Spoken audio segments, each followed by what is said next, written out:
jaajuus Israa'iil oo doqon ahaa cunug toogsada ayaa kashifay maxaabiista ayaa dharkiisa ku daldalay. daawadayaal sheekadeena maanta waa nin u dhashay dalka Lubnaan oo uu jaajuus ka dhigay sarkaal Israa'iil si uu noqdo jaajuus u shaqeeya Israa'iil oo ka shaqeeya gudaha Lubnaan. hay-adda sirdoonka Israa'iil ee Mossad ayaa u adeegsaday laguna indhasarcaadiyay lacag iyo haween waxaana la sawiray isaga oo tumanaya. Israa'iil waxa ay ninkan ku bixisay malaayiin dollar, laakiin cunug yar oo Falastiin ah oo toogsada ayaa kashifay markii dambe. garsoorka Lubnaan waxa uu ku xukumay 7 sano oo kaliya, laakiin xabsiga ayaa lagu dhex daldalay. maxaa dhacay?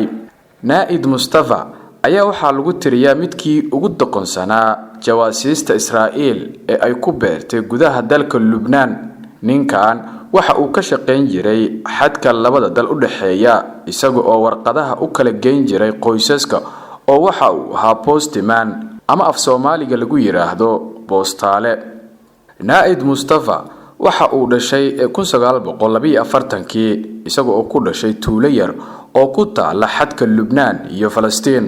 aabihii waxa uu ahaa mid ka ganacsada dharka huudeyda ee raqiista ah. markii uu ku fashilmay inuu waxbaro cunugiisa yar ayuu go'aansaday inuu ka dhaxal siiyo iibinta huudeyda, laakiin Naa'id waxa uu sidoo kale ku fashilmay ka ganacsiga huudeyda.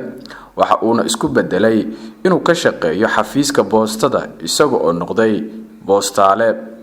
intii uu boostaalaha ahaa waxa uu Naa'id kala bartay xadka meesha wax walba yaalaan, halka hubka iyo miinooyinka la dhigo, xarumaha naftood horayaasha, yacni waxa uu kor iyo hoos ka bartay dhulka xadka iyo waxa dul saaran, taasi oo Israa'iil ku qasabtay inay jaajuus ka dhigtaan. Naa'id barashadiisii siyaad horaantii 1971 waxa uu Naa'id bartay siyaad. ninka dambe ayaa iska dhigay inuu yahay ganacsi Falastiini ah. waxa uuna ku qanciyay Naa'id inay ka wada shaqeeyaan oo shirka ku noqdaan ganacsiga loo kala tahriibiyo xadka ee raqiiska ah, taasi oo uu Naa'id aqbalay.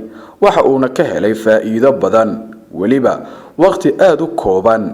hawshii ayaa muddo kadib isbedeshay heshiis kale, waxaana Naa'id loo soo bandhigay lacag badan isaga oo laga codsaday inuu warar ama xogo ka keeno xogaha naftood horayaasha ama qaraxyada sameeya ee Falastiin ka soo jeeda ee ku sugan gudaha Lubnaan.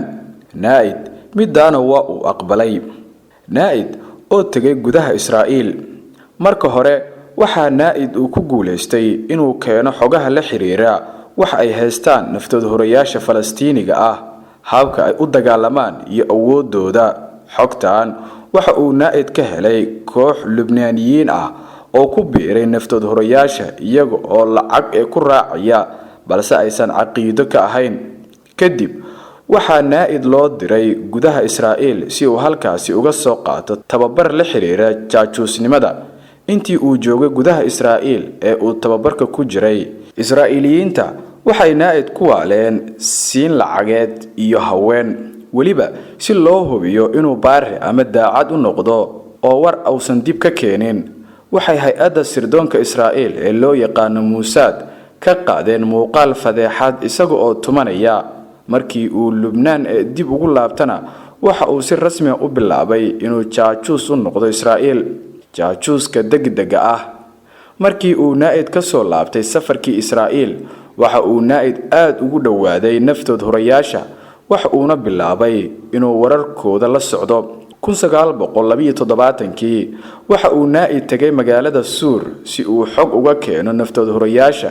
Naa'id waxa uu sheegtay inuu yahay ganacsi, waxa uuna u dhawaa ama uu la sheekeysan jiray cunug yar oo jiis ahayd oo uu dhalay Falastiin. yariista waa ay tuugsan jirtay. Naa'id waxa uu isku dayay inuu xogo ka helo gabadha yar. waxa uu soo bandhigay 100 liiro si ay ugu sheegto magacyada naftood horayaasha. gabadhii ayaa aragtay dad u dhawaa marka uu sheekada la wadaagay, wayna qaylisay. ninka waa jaajuus ee hal la qabto.